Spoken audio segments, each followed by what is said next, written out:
అవును చీరలు కొనుక్కున్నావా? గా కుమరయ్య సౌకర్ లేడా? గదే గడ్డ మీద ఉంటాడు సౌకరి. కొత్త మాలు పట్టుకొచ్చిందట, దసరా మాలు. ఓ బొచ్చడి చీరలు అట, మంచి మంచిగా ఉన్నాయట.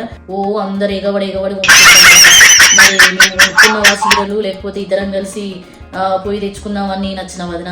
ఇక దసరా పండుగ రాబట్టి వాళ్ళ అవ్వకు, అక్కకు, చెల్లెళ్ళకు, అయ్యకు, అన్నదమ్ములకు అందరికి బట్టలు కొనిచ్చిండవ్వ. నీకెందుకు చీరలు అన్ని లేవా, బీరవాళ్ళ మొత్తం నీ చీరలే ఉన్నాయి అని అంటాడు. పాపం పాడదాను. మరి నేను పెళ్ళాన్ని కదా, ముందుగా నాకు కొనిచ్చిన తర్వాత నాళ్ళకు కొనిస్తాడా? ముందు ఆయనకు వాళ్ళే కావాలి. ఏ నైట్ అంతా ఇదంతా ఉట్టిండు నాకు అసలు.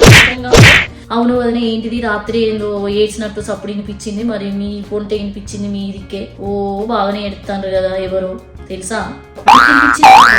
ఏం చేయాలబ్బా, రాత్రి ఓ కొద్ది లొల్ల నా వశం కాలేదు. నిద్ర లేక నా కళ్ళు చూడు మొత్తం ఎర్రగైంది, నిద్ర పట్టలేదు, ఏం పట్టలేదు. ఏం చేయాలి? గదే పొద్దున మరి అటు పాలకు పోతాను అన్న సైకిల్ మీద, గదే చేతికి కట్టుకొని కనిపించింది వదిన.